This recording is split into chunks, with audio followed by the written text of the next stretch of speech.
Well, good evening. How's everyone doing? That's awesome.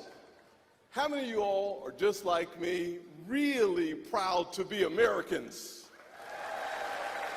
I am so proud to be an American.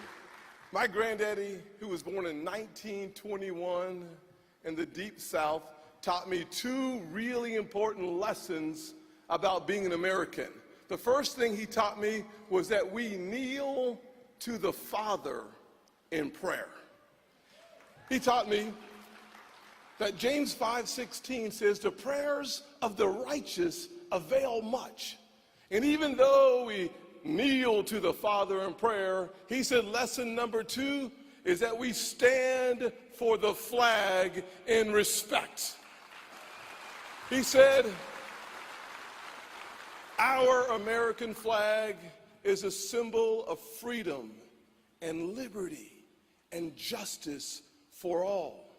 These were powerful words from a man born, as I said, in the Deep South who understood a very different America. So when I moved into his home when my parents divorced when I was 7 years old, we moved into his home, 700 square feet, a rental.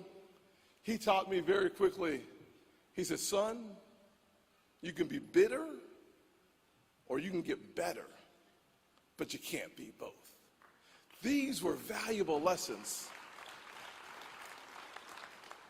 And my mother helped so much.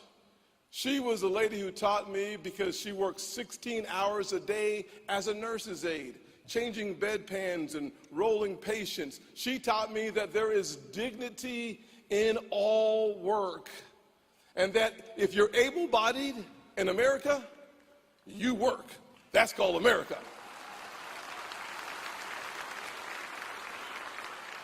If you take out a loan, you pay it back.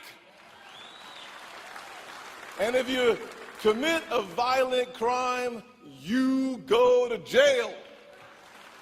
And if God made you a man, you play sports against men. These are simple, common sense lessons of America. But Joe Biden and the radical left, he is attacking the values that made us possible.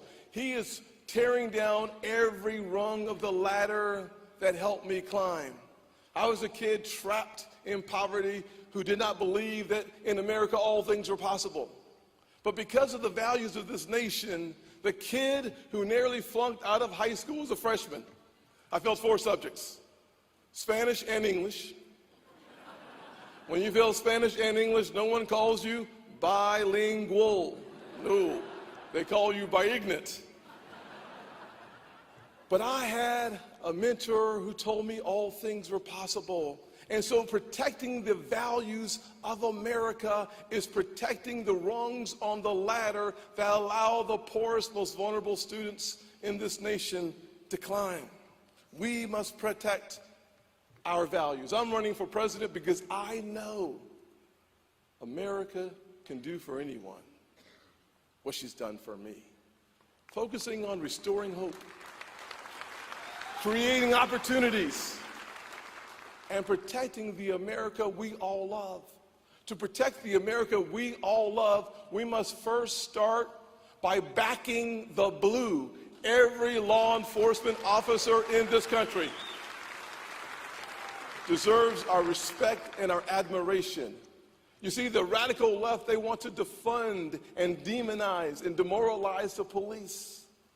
It's our responsibility to refund and rebuild local law enforcement.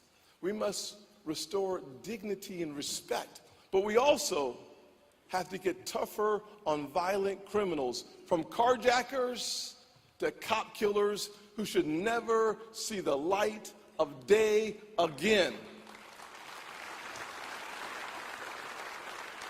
And by doing so, we will allow grandmothers like the one that raised me not to be trapped in her house from the time the sun goes down until the time the sun comes up.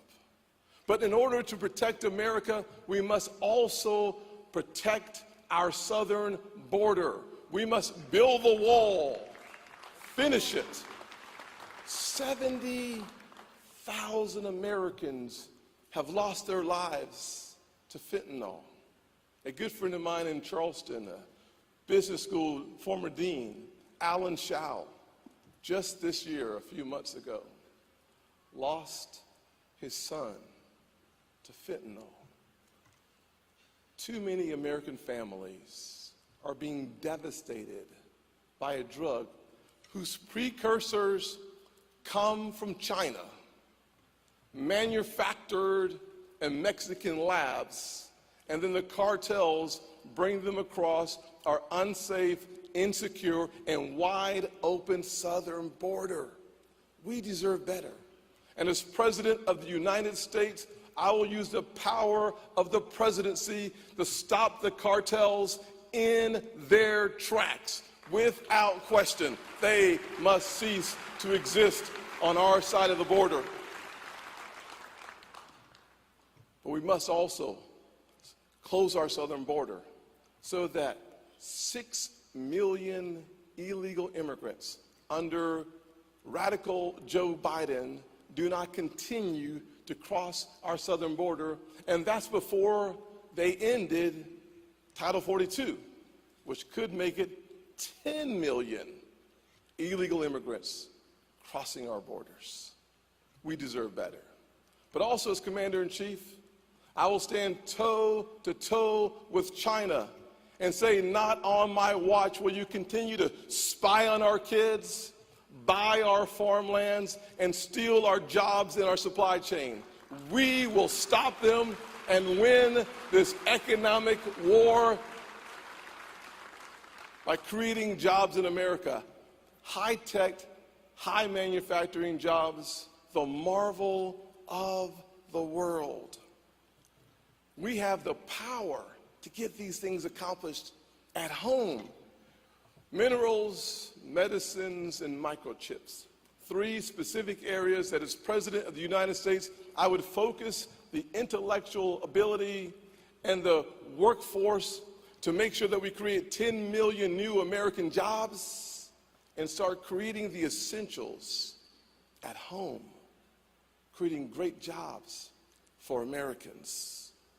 And finally, for any of this to happen, we have to win the cultural war here at home. The radical left and Joe Biden has us, as they continue to sell this drug of victimhood and the narcotic of despair, leading to a culture of grievance. America, we have survived the most challenging times, from a civil war to World War I, World War II, the Korean conflict, Vietnam era, but we must win this battle against the culture of grievance. And as President of the United States, I will make sure that the truth of my life continues to disprove the lies of the radical left. This is the greatest country on God's green earth. I am living proof that all things are possible in God's country. And that as we hold on to his dear hand, we can remember that he is able to do exceedingly abundantly above all that we ask or imagine. We can remember that all things are truly possible, but we must choose greatness over grievance, victory over victimhood, and we must protect this land of opportunity so it doesn't become, with the radical left, the land of oppression. God bless America, and God bless you.